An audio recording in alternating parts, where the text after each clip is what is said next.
ignored in first class. Moments later, they learned she was the airline's new CEO. The airport was buzzing with its usual rhythm of announcements, rolling luggage, and hurried footsteps. Among the travelers was a woman who moved with quiet confidence. Her beige slacks and sleeveless blazer were crisp, her gold bracelet catching the light with every purposeful stride. Her makeup was subtle, her hair neatly styled, every detail intentional yet unpretentious. She exuded professionalism, but it wasn't the kind that demanded attention. It was the kind that didn't need to. As she approached the first-class boarding line, she could feel the eyes on her. A middle-aged man with a leather briefcase glanced at her, then at her ticket, his brow briefly furrowing before he looked away. Nearby, a younger woman adjusted her scarf and gave a faint smirk, as if confirming some private thought. The subtle judgments were unspoken, but loud enough to be felt. She had felt threatened at her job up to 5 times now. The flight attendant at the gate barely looked at her as she scanned the boarding pass. "Straight down to the left," she said curtly without the customary smile reserved for most first-class passengers. The woman thanked her politely and proceeded to board. The first-class cabin was a picture of privilege. Wide leather seats, champagne flutes glinting on trays, and hushed conversations about business deals and vacation homes. She placed her carry-on in the overhead bin and sat by the window. Her posture was straight but relaxed. Across the aisle, a man adjusted his tie and gave her a fleeting look before returning to his laptop. The murmur began not long after she settled in. Small, harmless-seeming things, the way a flight attendant lingered just a bit longer with other passengers, or how her polite request for water was met with a perfunctory nod. She didn't say a word. She didn't need to. But as the plane taxied toward the runway, what none of them knew was that this flight would change their assumptions forever. Reach out and grab the girl's hand. Reach out and grab the girl's hand. Reach out and grab the girl's hand. The flight had just reached cruising altitude when the true nature of first-class dynamics began to reveal itself. The woman sat quietly, scrolling through emails on her phone, but the interactions around her painted a vivid picture. A couple seated 2 rows ahead received warm smiles and cheerful banter from the flight attendant as she poured them another glass of wine. A man behind her, reclining with his noise-canceling headphones, had his blanket adjusted without needing to ask.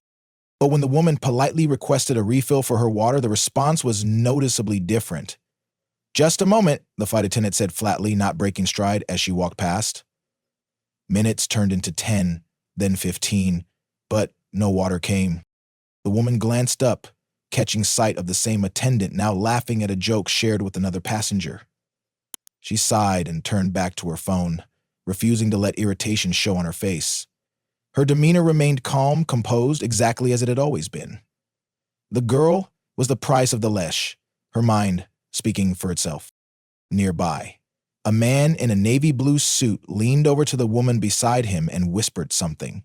She responded with a small laugh, her eyes flickering briefly toward the woman. It was fleeting, but the meaning was clear. The whispers weren't lost on her. They rarely were. And then there was the attendant returning with renewed energy. But no water. Instead, she stopped at the row ahead, addressing another passenger. "Are you sure I can't bring you anything else, Mr. Kensington?" Her voice was syrupy, her posture attentive. The woman smiled faintly to herself, masking her thoughts behind a practiced expression of neutrality. She was used to moments like this. They weren't new. But as the flight went on, the slights became harder to ignore. A tray of snacks was passed around, but her row was somehow skipped. When she pressed the service button to ask for assistance, it took twice as long for anyone to respond. Every small act seemed to build on the last, stacking into a towering wall of quiet disregard. And yet, she didn't push back, not once. She simply sat there, an island of calm in a sea of assumptions. The woman across the aisle, the one who had smirked at her during boarding, broke her silence first. "So, are you traveling for work?" she asked, her voice light but tinged with something else. curiosity mixed with condescension. Yes, the woman replied simply. She didn't elaborate, offering no further details. Well, it must be nice to treat yourself, the other woman continued, her smile polite but strained. First class is such a luxury, isn't it? The woman turned to her, meeting her gaze for the first time. It is, she said evenly, with just enough emphasis to let the words settle. The other woman blinked, momentarily taken aback, but before the conversation could continue, another interruption stole the moment. A flight attendant bringing hot towels to every passenger, but not her. She caught the glances now, the quiet exchanges between rows. It wasn't anger she felt, nor even frustration. It was something quieter, something heavier, but she wouldn't let it break her. What they didn't realize was that the weight they placed on her would soon shift, and the balance of power would be unmistakable. The cabin had settled into its rhythm. Conversations faded into hushed tones, trays of food were cleared away, and a movie flickered on a screen nearby. The woman remained in her seat, outwardly composed, as if the microaggressions she had endured didn't weigh on her. But inside, there was a quiet storm of thoughts, reflections on a lifetime of similar moments, each shaping the resolve she carried with her today. Then came the announcement. Ladies and gentlemen, this is your captain speaking, the voice crackled through the speakers, commanding attention. I hope you're enjoying your flight. I wanted to take a moment to acknowledge someone very special traveling with us today. The cabin grew still. Heads turned, curiosity flaring as passengers paused their conversations and adjusted their seats to listen. On board with us is the new CEO of this airline, a remarkable leader who has already inspired our entire team. Please join me in giving a warm welcome to Miss Evelyn Monroe. For a heartbeat, the cabin was silent. Then the murmurs began, rippling through the rows like a current. Passengers craned their necks, scanning the cabin for the newly mentioned CEO. When their eyes found her, the poised woman in the beige blazer sitting quietly by the window, expressions of shock and disbelief spread like wildfire. The man with the laptop audibly cleared his throat, suddenly uncomfortable in his seat. The couple ahead, who had laughed and joked with the flight attendant, exchanged sheepish glances. Even the smirking woman across the aisle was now wide-eyed, her lips parting as if she wanted to say something but couldn't find the words. The flight attendant, the one who had skipped her row with the snack tray and water refills, froze mid-step. Her eyes darted to EVN, then away, then back again, as if confirming she hadn't imagined it. EVN turned her head slowly, meeting the gazes of those who had underestimated her. There was no triumph in her expression, no visible gloating, just a calm, steady presence that demanded attention without asking for it. The captain's voice continued. Ms. Monroe, on behalf of the crew and passengers, thank you for flying with us today. It's an honor to have you on board. Polite applause broke out, hesitant at first but growing louder as the reality of the moment sank in. Evelyn offered a gracious smile, inclining her head slightly in acknowledgement. It wasn't a grand gesture, but it carried weight, an unspoken message that didn't need to be voiced. And yet the shift in the air was palpable. The flight attendant hurried to Evelyn's row, water bottle in hand. Her demeanor was suddenly contrite. Ms. Monroe? I'm so sorry for the delay earlier. Is there anything else I can get for you? She asked, her voice soft and deferential. Evelyn looked at her, her expression unreadable. No, thank you. I'm fine, she replied, her tone measured but firm. She turned back to her phone, leaving the attendant standing there awkwardly for a moment before retreating. The murmur continued around her. Passengers whispered behind hands, their eyes flicking toward her as they tried to reconcile their earlier judgments with the truth now laid bare. Evelyn could feel their discomfort, their silent reckoning. It was the same discomfort she had seen countless times before, in boardrooms, at networking events, in spaces where her presence was often questioned before her competence could even be considered. But this time the discomfort wasn't hers to carry. It belonged to them. The applause had died down, but the atmosphere in the cabin was anything but calm. Evelyn remained seated, her expression composed as the realization of her position settled uncomfortably into the minds of those around her. She could almost feel the weight of their stares, the tension of unspoken apologies hanging in the air. The man with the leather briefcase who had glanced dismissively at her during boarding now couldn't seem to meet her eyes. Instead, he busied himself with his In-Light magazine, flipping pages at random. The woman across the aisle had commented on treating yourself to first class looked flushed, as if the revelation had drained the color from her face. Then there was the flight attendant, the one who had skipped her row and ignored her requests. She reappeared with a tray of refreshments, smiling nervously.